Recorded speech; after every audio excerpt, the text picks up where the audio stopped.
Bueno, muchas gracias, Monse. Buenos días a todos y a todas. Diría que es un placer estar aquí con todos ustedes, pero mentiría. Lo que sí que es un honor estar compartiendo programa con gente tan lista y tan brillante, y simplemente espero estar a la altura. Tenemos muy poco tiempo. Esto nos daría para hablar largo y tendido. Entonces, yo tengo que empezar a meter tijera por donde pueda. Estamos en un curso de la jurisdicción contencioso administrativa. No vamos a hablar de personal laboral de las administraciones públicas. Por otro lado, solo me voy a referir a la última sentencia del Tribunal de Justicia de la Unión Europea respecto a la función pública, de la del 13 de junio de 2024. ¿Y cómo voy a abordar el estudio? Pues de la única manera que sé. Yo, como letrado de la comunidad autónoma, lo que hago es oponerme a los argumentos de la parte contraria, con lo cual ahora lo que voy a hacer es oponerme a lo que los defensores de los interinos dicen que dice la sentencia. Y aquí, bueno, voy a hacer un disclaimer o una exención de responsabilidad. Yo vengo a hablar aquí de parte de la Administración y, bueno, eso no podría ser de otra manera, de todas maneras. Y, además, mi intervención va a estar necesariamente teñida por la subjetividad de que yo misma soy funcionaria de carrera y he accedido a mi puesto por una oposición libre. Partiendo de esto, sí que tenemos que entonar un mea culpa. En España la tasa de temporalidad en 2021 alcanzaba un 30% y era una de las más altas de la Unión Europea. Y esto podía ser debido, o es debido, fundamentalmente a dos causas: la deficiente planificación estratégica de los recursos humanos en la administración pública. Nos acordamos de Santa Bárbara de cuando llueve y de publicar ofertas de empleo público cuando se nos han jubilado la mitad de la plantilla. Y, por otro lado, a la contención del gasto, que ha sido impuesta por la propia Unión Europea, que es la que nos afea ahora la conducta, ¿no?, que nos ha llevado a tener una tasa de reposición cero durante varios años. Esta tasa de reposición cero ha hecho que crezca el número de funcionarios, de trabajadores temporales de la Administración pública hasta la tasa que antes hacíamos referencia. Se han ido asociando y han ido luchando, por un lado, para la aplicación de la cláusula cuarta de la Directiva 1999/70 y, por otro lado, de la cláusula quinta. De nuevo, por necesidad de meter tijera, solo me voy a referir a la cláusula quinta, que es a la que se refiere la sentencia a la que vamos a aludir, y no a los hitos en pro de la igualdad se han ido consiguiendo por los funcionarios interinos.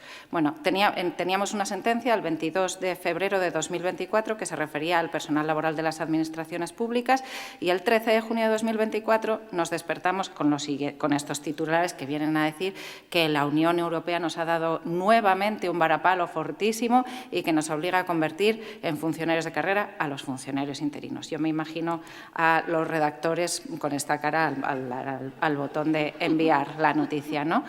¿Qué pasa con estos titulares sensacionalistas? Pues que al final son los que calan. Y yo, estos días que he estado tan nerviosa hablando a todo el mundo de que me quisiese escuchar de lo que iba a hablar, me he encontrado con amigos operadores jurídicos, aunque no especialistas en derecho administrativo, que estaban convencidos que es que la Unión Europea nos pide que hagamos fijos a los funcionarios interinos. Bueno, pues yo os voy a decir que no. ¿Y cómo? Pues oponiéndome a lo que dicen que dice.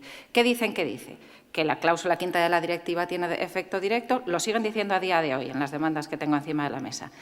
Que el Tribunal de Justicia exige la conversión en fijo del trabajador interino, aunque esté prohibida por el derecho interno, que por imperativo del principio de equivalencia hay que aplicar a los funcionarios el mismo régimen que opera en el sector privado, que no es contrario al derecho interno convertir a personal interino en un personal sujeto a las mismas causas de cese que rigen para los funcionarios de carrera, y que las medidas de la Ley 2021 no se adecúan a lo establecido en la cláusula quinta de la directiva. Pues vamos por partes, como decía Aníbal Lecter. Sobre el efecto directo de la directiva, invocan esta sentencia de la Gran Sala del Tribunal de Justicia de 8 de marzo de 2022, que es cierto que habla del efecto directo de un artículo concreto, de una directiva concreta, pero porque dice que las cláusulas que no están sujetas a condición sí que pueden tener efecto directo. Esto, en su contrario, en vez de darles la razón, se la quita, porque ya dijo el Tribunal de Justicia el 19 de marzo de 2020 que la cláusula quinta ni es incondicional ni es suficientemente precisa como para que tenga efecto directo, y esto lo ha vuelto a decir el 13 de junio de 2024. Con lo cual, efecto directo no, sí interpretación conforme. ¿Pero esa interpretación conforme puede ser contra el eje? Bien, ellos se aferran a la sentencia de 11 de febrero de 2021 Agios Nicolaos, que dijo dijo que había que dejar sin aplicar una norma incluso de rango constitucional de Grecia porque era contraria a la directiva. ¿Dice eso? No. Lo que pasó en este caso es que una vez que había entrado en vigor la directiva, pero antes de finalizar el plazo de transposición, en Grecia lo que se hizo fue modificar la Constitución prohibiendo la conversión en empleado fijo a los empleados temporales. Y esto se hizo, insisto, una vez entrada en vigor la directiva. Y lo que dicen es, no, es que no puedes aplicar una norma posterior que se ha dictado una vez entrada en vigor la directiva para evitar la aplicación de la directiva. Pero es que en nuestro caso las reglas están claras desde 1978. Así que, al sensu contrario, tampoco tienen razón. Ya lo dice, que no acabe la aplicación contra el EGEM, esta sentencia de 19 de marzo de 2020, a la que hemos hecho referencia anteriormente. Esta sentencia dice, en primer lugar, oye, que la cláusula quinta no impone que tú tengas que convertir en fijo al trabajador temporal. Y, en segundo lugar, eso sí que lo podrás hacer porque sí que puede ser una medida adecuada para aplicar la cláusula quinta, pero solo lo puedes hacer cuando no esté prohibida por el derecho interno. ¿Y qué dice aquí la sentencia? Dice, bueno, es que ya de la propia cuestión prejudicial ya me queda claro que la conversión está prohibida por el derecho interno. Esto es un matiz muy importante que vamos a ver ahora porque es importante. Porque la sentencia de 13 de junio de 2024 parece un poquito más laxa y lo que viene a decir es que, bueno, que si el órgano jurisdiccional interno entiende que la jurisprudencia del Tribunal Supremo aplica la normativa interna de forma contraria a la directiva, puede dejar inaplicada la jurisprudencia del Tribunal Supremo. Pero continúa y dice, siempre que eso no implique una interpretación contra el EGEM del derecho nacional.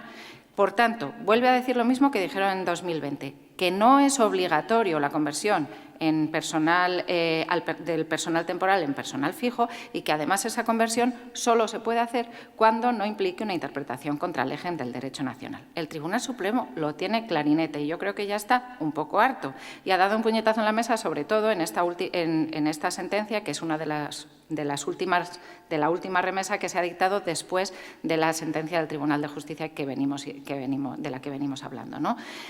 Aquí se le quiere plantear una cuestión, quiere que el Tribunal Supremo plantee una cuestión prejudicial y dice, mira, no la voy a plantear por dos motivos. Primero, porque me lo has pedido extemporáneamente y segundo, porque lo que quieres es que yo deje inaplicable la sentencia del Tribunal de Luxemburgo, que es de claridad cristalina, tan evidente en su sentido que ninguna duda puede suscitar no solo al lector español, sino a cualquier otro lector. Y dice además, y es que además el problema en España no es de mera legalidad, es de constitucionalidad. Y por tanto, esa conversión que vosotros entendéis no solamente no es contra el EGEM, sino también es contra Constitutionen. Y aquí el matiz que os decía antes. Yo os conmino a que leáis las cuestiones prejudiciales que planteó el Juzgado de lo Contencioso Administrativo número 17 de Barcelona, porque yo cuando las leí dije, yo no me atrevería a hacer estas preguntas a un testigo en un juicio porque el juez no me dejaría porque estaría haciendo preguntas capciosas. ¿Qué pregunta el Juzgado de lo Contencioso Administrativo en una de esas cuestiones prejudiciales? Dice, como la conversión en fijo es obligatoria, que eso nunca lo ha dicho el Tribunal de Justicia de la Unión Europea, dice, vale, nuestro derecho interno es verdad que no deja convertir en funcionarios de carrera a los funcionarios interinos, pero ¿y si yo al funcionario interino lo sujeto a las mismas causas de cese que un funcionario de carrera, no estoy incumpliendo la Constitución? Y dice el Tribunal de Justicia, bueno, vale, yo no soy quien tengo que interpretar el derecho interno. A mí, el órgano que me plantea la cuestión prejudicial me dice que se puede. Bueno, si se puede, pues hacedlo, pero siempre que se pueda, siempre que no sea contrario al derecho interno. Hemos pasado de contestar demandas en las que se nos pedía ser funcionario de carrera a estar ahora contestando demandas en las que se dice que quieren ser funcionario interino sujeto al mismo régimen y causas de cese que un funcionario de carrera. En la última demanda que tengo encima de la mesa, que todavía no he contestado, se me dice: yo no quiero que me nombren funcionario de carrera, sino que como medida sancionadora al abuso se me reconozca o bien el nombramiento como funcionario de carrera o el reconocimiento como trabajador fijo de la Administración pública o la homologación a los trabajadores fijos o el derecho a mantenerme en mi puesto de trabajo o cualquier otra figura existente o de nueva creación. Bueno, he puesto este meme porque al fin y al cabo todo es lo mismo, da igual cómo lo quieran llamar, como también es lo mismo la figura del funcionario fijo a extinguir, que hay unos grupos parlamentarios que quieren introducir en la nueva Ley de Función Pública y que no es otra cosa que un funcionario interino que se convierte en funcionario de carrera con las mismas características que tiene un funcionario de carrera. Y aquí cito a Juan Barea, que te voy a citar varias veces, en uno de los últimos autos de incompetencia, que dice: es que a mí me da igual cómo lo queráis llamar, es que el modo en el que queráis llamar a lo que queréis no implica que os podráis sustraer de las normas de competencia que son de orden público procesal. No hay más empleados públicos que los del artículo 8 y vosotros lo que me estáis pidiendo, lo llaméis como lo llaméis, es convertiros en funcionarios de carrera. Sobre el principio de equivalencia sí que no me voy a detener, porque esto ya me deja la cabeza loca que digan que el Tribunal de Justicia lo dice cuando dice expresamente en los puntos 88-89 que no resulta aplicable y que además que la cláusula quinta no se opone a que haya un trato distinto entre los empleados públicos y los empleados privados. Vale. El Tribunal Supremo siempre lo ha tenido claro, en estas últimas remesas de sentencias también lo dice. Dice, bueno, es consustancial los principios de igualdad, mérito y capacidad en los funcionarios públicos que los distinguen de los trabajadores del ámbito privado y entonces no hay principio de equivalencia que valga.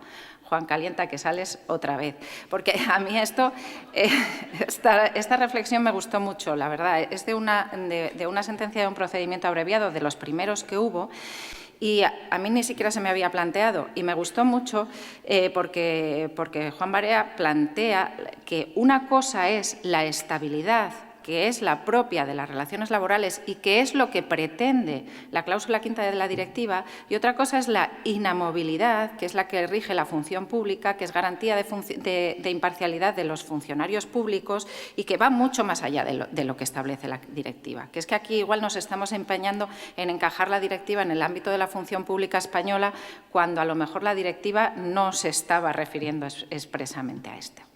Sobre que las medidas de la Ley 2021 no se adecúan a lo establecido en la directiva. Bueno, aquí a lo mejor el Tribunal de Justicia ha dicho alguna cosilla en la que tienen razón, pero con matices. En realidad, la sentencia sí que dice que la duración máxima total de los sucesivos contratos sí es una medida para evitar los abusos, y es que además así lo dice la cláusula quinta de la directiva. ¿Qué dice la sentencia? Dice, vale, es una medida, lo que pasa es que tenéis que garantizar que se cumplan. ¿Qué pasa nuevamente con la cuestión prejudicial? Que la cuestión prejudicial da por hecho que ni se cumplen esos plazos ni que se van a cumplir. ¿Qué responde la sentencia? Dice, bueno, pues a mí es que me dice el órgano que me plantea la cuestión que es que no se están cumpliendo ni se van a cumplir. ¿Qué le vamos a hacer? Pues entonces vosotros en el derecho interno tendréis que ver qué hacéis, ¿no? También dice la sentencia que la convocatoria de oposiciones no es una sanción al abuso en la temporalidad. Es verdad, eso es totalmente cierto. Pero es que la sanción no siempre es necesaria. Cuando hay medidas para evitar el abuso en la temporalidad, no es necesaria una sanción al abuso de la temporalidad. Y dicen, bueno, y que haya causas objetivas para los nombramientos temporales o que esos nombramientos temporales sean por un plazo máximo, son medidas para evitar la temporalidad. Dicen la cuestión prejudicial, ya, pero es que no se sanciona el abuso por el hecho de que yo tenga que optar a un puesto público en igualdad de condiciones con otras personas que no han sido abusadas. Vale. Obvian los procesos ordinarios de consolidación en la cuestión prejudicial, los procesos extraordinarios de consolidación de la Ley 2021 y los concursos o oposiciones en los que se tienen en cuenta el tiempo en el que el funcionario interino ha estado prestando sus servicios. Y en todo caso, una de las últimas sentencias también del Tribunal Supremo, la 434-25, que si solo vais a leer una, leeros esta porque hace referencia a algunas de las anteriores, en todo caso les dice, oye, es consustancial a la aplicación de los principios constitucionales de mérito, igualdad y capacidad que tengáis que concurrir con los demás. Claro que sí, tenéis que concurrir porque si no, no estaríamos aplicando estos principios, ¿no? Que la cuantía de la indemnización prevista en la ley para quien no supere el proceso selectivo no es suficiente para resarcir el abuso. Bueno, sí, con matices. Por un lado, se dice que ni el principio de reparación íntegra del perjuicio sufrido ni el principio de proporcionalidad exigen el abono de una indemnización de carácter punitivo. Nuestro derecho jurídico interno no lo tenemos recogido. Y segundo, dice, se obliga a una reparación adecuada sin sobrepasar, no obstante, la compensación íntegra. Oye, pues esto a mí me suena a las reclamaciones de la responsabilidad patrimonial que ha dicho el Tribunal Supremo que siempre se pueden plantear. Tú acredítame que has tenido un daño y entonces se te resarcirá el daño. Porque aquí vamos a hablar del abuso. El abuso, ya no vamos a hablar de cuánto tiempo tiene que estar un interino en un puesto para hablar del abuso, ni si es necesario un único nombramiento o no, no tenemos tiempo para esto. Pero el abuso ha de acreditarse. Y vuelvo a la sentencia esta del Tribunal Supremo que me gusta mucho. Bueno, todas me gustan, estas últimas, pero esta me parece muy elocuente, ¿no? Y además me gusta porque, bueno, se refiere al sector docente, que es al que me dedico yo fundamentalmente. Dice, oye, no me basta con que me vengas y me digas que has estado 13, 14, 20 años siendo interino de la Administración, tú me tienes que acreditar en qué condiciones has estado siendo interino. Me tienes que decir cuál es el sistema de listas en las que has estado, el tipo de nombramientos, si has estado en un centro docente o en varios, en una o varias especialidades, si ha habido procesos selectivos, si te has presentado a los procesos selectivos. ¿Vale? Porque yo, por ejemplo, en el sector docente, que bueno, es bastante peculiar, nosotros el sistema de lista de interinos, no se hace tabla rasa de la lista cada vez que se convoca una oposición, sino que en cada nueva oposición la nueva lista de interinos se pega al final de la lista de interinos ya existente, con lo cual nos encontramos con personas que están el número 3 de profesor de matemáticas, que lo están ahí porque se presentaron hace 20 años, pero que en los últimos 15 años van solo a firmar y que siguen estando el número 3 por encima de alguien que acaba de acabar la carrera, que se ha presentado, que ha sacado un 7, pero como es un concurso oposición no ha obtenido plaza y que está el 325. Y esta es la gente que luego viene y dice que es que la Administración está abusando de mí porque es que yo llevo 20 años trabajando. Bueno, pues llevas 20 años trabajando además en un sector que tiene muchas especialidades. Ya me voy a las causas objetivas para los nombramientos temporales, porque, por ejemplo, si un director y un jefe de estudios, los dos son especialistas en matemáticas, liberan media y media plaza de matemáticas, con lo cual y yo puedo tener una vacante de matemáticas durante 4, 8 o 12 años o todo el tiempo en el que ese director y el jefe de estudios estén como director y jefe de estudios, dicen, es que yo llevo 12 años en el mismo centro, ya, pero es que yo esa vacante no la puedo sacar a cubrir por un funcionario de carrera. Porque además aquí voy a abrir un melón y voy a ser rápida. ¿Quién es el sujeto pasivo del abuso? Ya intentando ponernos en un supuesto en el que efectivamente haya un abuso. Ya no digo supuestos en los que no lo hay, que yo de verdad que nunca he contestado una demanda en la que me haya visto pillada de, bueno, pues aquí es verdad que ha habido un abuso en los términos en los que se entiende la ley, ¿no? ¿Quién es el sujeto pasivo del abuso? El interino que está en ese puesto años y años y años cobrando en igualdad de condiciones que un funcionario de carrera, o a lo mejor la persona que se quiere presentar a cubrir esa plaza y que no sacan la plaza, ¿no? Y esta idea me pareció muy clara. En 2018, antes de que empezaran estos recursos en masa, se presentó un recurso por una Asociación Nacional de Interinos en los que impugnaban la orden de la convocatoria en la que se recogía el número de plazas, no el modo de proveer las plazas. Y decían, no, por favor, no saquen ustedes las plazas que están cubiertas por funcionarios interinos de larga duración.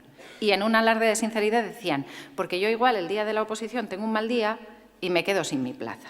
¿Vale? Entonces, yo les invoqué esta sentencia al Tribunal Superior de Justicia de Madrid 100/2018 que dice, oye, es que tú puedes, vale, tienes interés, no me extraña que tengas interés, pero eso no es un interés legítimo, porque el interés legítimo de un interino es que se saquen las plazas para poder ser funcionario de carrera. No, dice, que se consolide una situación de primacía de los interinos al margen de los principios de igualdad, mérito y capacidad. La Sala de lo Contencioso Administrativo del Tribunal Superior de Justicia de Cantabria, en la sentencia que pongo ahí de abajo, que era ponente Esther Castanedo, nos dio la razón y les negó el interés legítimo a esta asociación de interinos. A mí me gusta mucho, y sí, voy a acabar prontísimo. A mí me gusta mucho citar, cuando tengo estos casos de de los funcionarios docentes a los que yo le saco las notas. Yo en la contestación a la demanda pido un certificado y es usted se ha presentado y ha sacado un 0,1, un 0,004 y así, ¿no? Entonces, me gusta mucho citar esta sentencia del Tribunal Superior de Justicia de Castilla y León, la 108/22, que dice, oye, hay una incoherencia entre el demandante al rebatir por una parte los nombramientos efectuados y calificarlos como abusivos y por otro seguir una conducta que no evita esos nombramientos y que además favorece que los mismos se sigan produciendo a su favor. Porque, y acabo contigo, Juan, otra vez, el hecho de ser interino porque no se aprueba es algo que corresponde al principio de mérito y capacidad que impone el artículo 23 para el acceso a la función pública. Bueno, pues muchas gracias a todos por vuestra atención.